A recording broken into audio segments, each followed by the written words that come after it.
राजा ययाति, यौवन, वासना और वैराग्य। स्रोत महाभारत आदि पर्व, संभव पर्व, ययात्योपाख्यान। मुख्य शिक्षा, वासना कभी वासना से नहीं बुझती, जैसे घी डालने से अग्नि और भड़कती है। एक राजा था, शक्तिशाली, धर्मनिष्ठ, देवराज इंद्र के समान तेजस्वी। उसके पास सब कुछ था, राज्य, संपत्ति, यौवन, पत्नियां, पुत्र। फिर भी वह तृप्त नहीं था। उसकी वासना इतनी प्रबल थी कि उसने अपने पुत्र से उसका यौवन मांग लिया। 1000 वर्ष तक वो भोग करता रहा और जब थक कर लौटा तब उसके मुख से निकली एक ऐसी बात जो युगों युगों तक गूंजती रहेगी। न जातु कामः कामान् मम भोगेन शाम्यति, हविषः कृष्णवर्तमेव भूयानेव विवर्धते। वासना कभी वासना की उपभोग से शांत नहीं होती। जैसे घी डालने से आग और भड़कती है, वैसे ही वासना की तृप्ति से वासना और बढ़ती है। ये है राजा ययाति की कथा, महाभारत के आदि पर्व का सबसे गहरा उपाख्यान। हमारी कहानी का आरंभ होता है एक महान संघर्ष से। महाभारत बताता है, सुराणाम असुराणाम च समजायत वै मितः, ऐश्वर्यतः संघर्षः त्रैलोक्ये सचराचरे। एक समय चराचर प्राणियों सहित समस्त लोकों के ऐश्वर्य के लिए देवताओं और असुरों में परस्पर भारी संघर्ष हुआ। इस संघर्ष में एक बड़ी समस्या थी। देवताओं के पुरोहित थे बृहस्पति, असुरों के पुरोहित थे शुक्राचार्य। शुक्राचार्य के पास एक दिव्य विद्या थी, मृत संजीवनी, जिससे वे मरे हुए असुरों को फिर जीवित कर देते थे। बृहस्पति को यह विद्या नहीं आती थी। घबराए हुए देवताओं ने बृहस्पति के पुत्र कच को बुलाया और कहा, कच, तुम शुक्राचार्य के पास जाओ, उनके शिष्य बनो, उनसे मृत संजीवनी विद्या सीखो। कच शुक्राचार्य के पास पहुंचे और विनम्रता पूर्वक बोले, ऋषे रंगीरसः पौत्रम पुत्रम साक्षात् बृहस्पतेः, नामना कच इति ख्यातम शिष्यम गृह्णातो माम भवान। भगवन, मैं अंगिरा ऋषि का पौत्र हूँ और बृहस्पति का पुत्र। मेरा नाम कच है, मुझे शिष्य रूप में स्वीकार करें। शुक्राचार्य ने उन्हें स्वीकार किया। 500 वर्ष कच ने शुक्राचार्य की सेवा की, देवयानी को प्रसन्न रखा, फूल लाना, गाना बजाना, हर आज्ञा का पालन। किंतु दानवों ने कच को 3 बार मार डाला। पहली बार वन में मारकर कुत्ते सियारों को खिला दिया, दूसरी बार पीस कर समुद्र में मिला दिया, तीसरी बार जलाकर राख को मदिरा में मिलाकर स्वयं शुक्राचार्य को पिला दी। देवयानी हर बार रोती रही। शुक्राचार्य मृत संजीवनी से कच को वापस जीवित करते रहे। तीसरी बार शुक्राचार्य ने एक अभूतपूर्व निर्णय लिया, कच, मेरे उदर में रहते हुए मुझसे मृत संजीवनी विद्या सीखो, फिर पेट फाड़ कर निकलो और बाहर आकर मुझे उसी विद्या से पुनः जीवित कर दो। कच ने ऐसा ही किया और मृत संजीवनी विद्या प्राप्त हुई। 1000 वर्ष बाद जब कच लौटने लगे, देवयानी ने कहा, कच, मेरा हाथ थाम लीजिए, मुझसे विवाह कीजिए। कच ने दुखे मन से कहा, देवयानी, तुम्हारे पिता शुक्राचार्य जैसे मेरे गुरु हैं, उसी प्रकार तुम मेरे लिए पूजनीय हो। जब असुरों ने मुझे तीसरी बार शुक्राचार्य के उदर में डाल दिया था, उस समय हम दोनों एक ही गर्भ में रहे।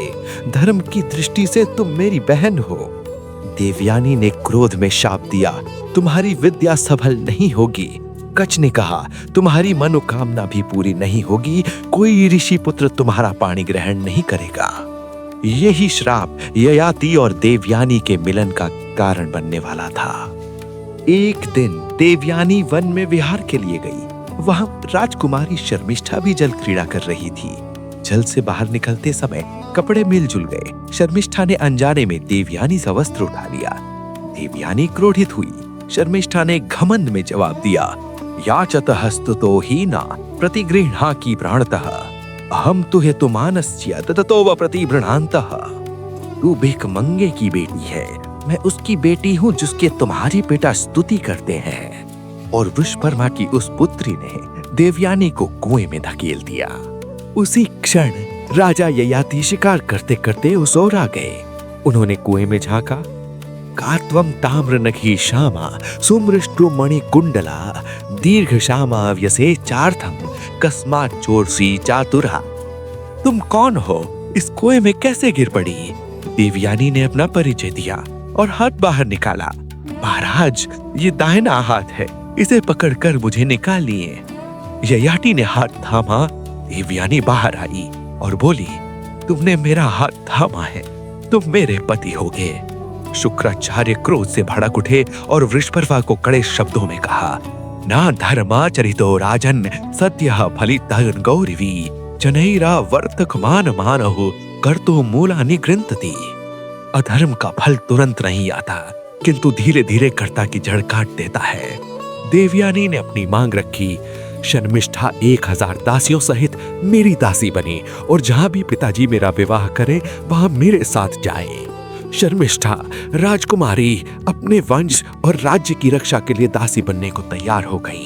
ये थी शर्मिष्ठा की महानता, स्वयं को पीछे रखकर सबका कल्याण। शुक्राचार्य ने ययाति से कहा, वह श्वः भार्याम धर्मेण देवयानीं सुमध्यमाम इयमापि तुम्हारी शर्मिष्ठा भाषे पर्वणि संपूज्या सततम राजन मां चैनाम शयनेन ये। देवयानी को धर्मपूर्वक पत्नी बनाओ। शर्मिष्ठा भी तुम्हें सौंपी जाती है, इसका आदर करना, किंतु इसे अपनी शैया पर कभी मत बुलाना। ययाति को एक पत्नी मिली, देवयानी, एक दासी मिली, शर्मिष्ठा और एक निषेध मिला जो टूटने के लिए ही था। देवयानी के 2 पुत्र हुए। शर्मिष्ठा अशोक वाटिका में अकेली थी, युवावस्था थी, पति नहीं। उसने ययाति से एकांत में भेंट मांगी। कहा, न परिहास युक्तम वचनम हिंसते न स्त्रीषु राजन न विवाह काले। 5 परिस्थितियों में असत्य पाप नहीं होता, परिहास में, स्त्री के प्रति, विवाह में, प्राण संकट में और सर्वस्व अपहरण के समय। और सखी का पति भी धर्मतः सखी की सखी का पति होता है। ययाति का हृदय डोल गया। वे शर्मिष्ठा के पास गए। शर्मिष्ठा के 3 पुत्र हुए, त्रयु, अनु और पुरु। एक दिन देवयानी ने वन में 3 सुंदर बालकों को देखा। पूछा, किसके पुत्र हो? बालकों ने उंगली उठाई। ययाति की ओर। माता का नाम बताया, शर्मिष्ठा। देवयानी आंसू भरकर पिता के पास चली गई। अधर्मणः जितो धर्मः वृद्धम अधरोरवं शर्मिष्ठाया थोड़ा प्रस्यार्थवम माम लंघित्वा विषपर्वणः। पिताजी, अधर्म ने धर्म को जीत लिया, शर्मिष्ठा ने मुझे लांघ लिया।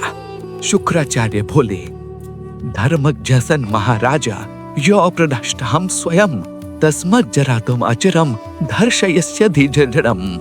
तुम धर्मज्ञ होकर धर्म का अधर्म आचरण करते हो, इसलिए वृद्धावस्था शीघ्र ही तुम्हें धर दबाएगी। उसी क्षण ययाति के शरीर पर वृद्धाप्य के चिन्ह प्रकट हो गए।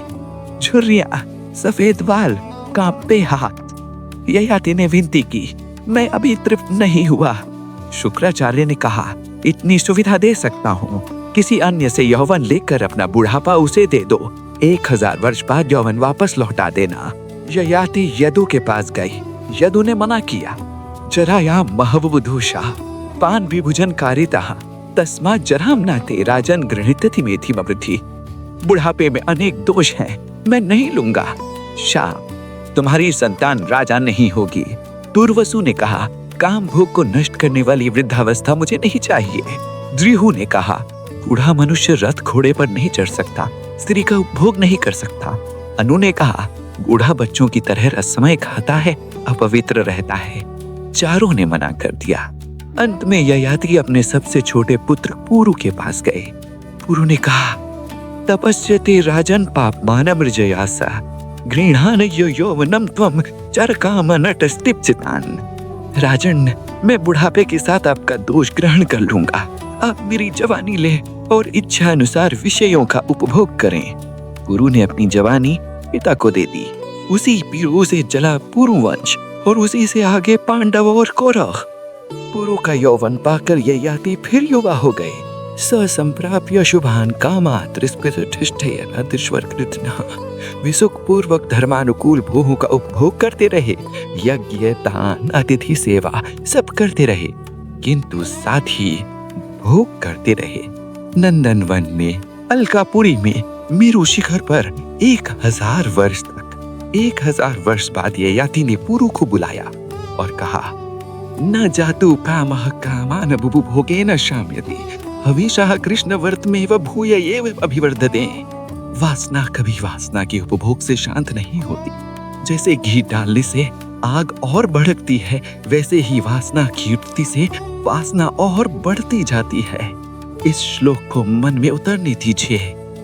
यत् पृथ्व्यां व्रीहिव्यं हिरण्यं पशवः स्त्रियः एकस्यापि न पर्याप्तं तस्मात् तृष्णां परित्यजेत्। इस पृथ्वी पर जितने धान, जौ, सोना, पशु और स्त्रियां हैं, वे सब एक मनुष्य के लिए भी पर्याप्त नहीं, इसलिए तृष्णा का त्याग करना चाहिए।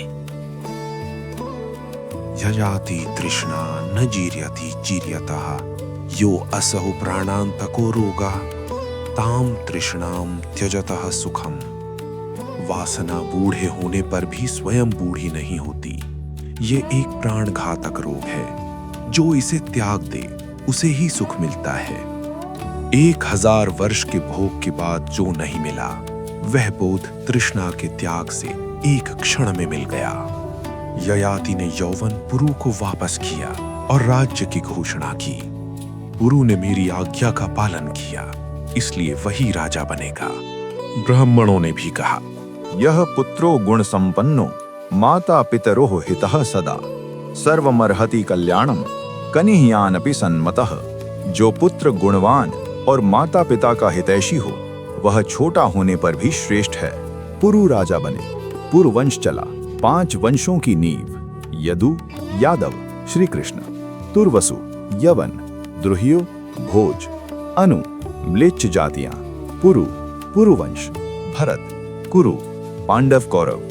ययाति ने राज्य त्यागा और वन चले गए। उषितम च वने वासम ब्राह्मणः संशितो व्रतः फलम मूलाशनोदान्तः ततः स्वर्गमितो गतः। वन में ब्राह्मणों के साथ कठोर व्रत का पालन करते हुए, फल मूल खाते हुए, मन इंद्रियों को संयम में रखते हुए वे स्वर्ग लोक को गए। वही ययाति जो 1000 वर्ष भोग में डूबे रहे, अब तपस्वी बनकर स्वर्ग पहुंचे। देर से जागना भी जागना है।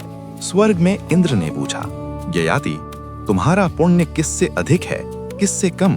ययाति ने कहा, मनुष्यों में मेरे बराबर कोई नहीं। ये था अहंकार। इंद्र ने कहा, जो अपने पुण्य की तुलना करता है उसका पुण्य क्षीण हो जाता है। ययाति स्वर्ग से पतित हो गए, किंतु उनके पुण्य का अंश इतना था कि वे पृथ्वी तक भी नहीं पहुंचे, आकाश में ही रुक गए। आकाश में राजा अष्टक मिले। 3 और राजाओं ने अपना पुण्य ययाति को देना चाहा। ययाति ने मना किया, मैं दूसरों के पुण्य से ऊपर नहीं जाना चाहता। ये था वैराग्य का स्वाभिमान। अंत में साधु पुरुषों के संग के प्रभाव से ययाति को पुण्य मिला और वे पुनः स्वर्ग को गए। जाने से पहले ययाति ने पुरु को उपदेश दिया। पहला, क्रोध को घोड़े की तरह वश में करो। दूसरा, बुजुर्गों का आदर करो, उनसे ज्ञान मिलता है। तीसरा, घमंड सबसे बड़ा शत्रु है, स्वर्ग में भी पतन कराता है। चौथा और सबसे महत्वपूर्ण, न जातु कामः कामानाम उपभोगेन शाम्यति हविषा कृष्णवर्तमेव भूय एवाभिलादते। वासना से वासना नहीं बुझती। राजा ययाति की इस महाकथा की 7 शाश्वत शिक्षाएं। पहला, ज्ञान किसी भी परिस्थिति में अर्जित किया जा सकता है, कच्छ की तरह। दूसरा, अहंकार का परिणाम सदा पतन होता है, शर्मिष्ठा और ययाति दोनों के उदाहरण। तीसरा, निषेध की परवाह न करने पर कर्म फल से बचाव नहीं। चौथा, जो माता पिता का हित चाहता है वही वास्तविक पुत्र है, पुरु की तरह। पांचवा, वासना कभी वासना से नहीं बुझती, 1000 वर्ष का भोग इसका प्रमाण। छठा, देर से मिला बोध भी बोध है, ययाति ने अंत में वैराग्य प्राप्त किया। सातवां, अहंकार स्वर्ग में भी पतन कराता है। न जातु कामः कामानाम उपभोगेन शाम्यति हविषा कृष्णवर्तमेव भूय एवाभिवर्धते। जय महाभारत, जय वेद व्यास, जय श्री कृष्ण।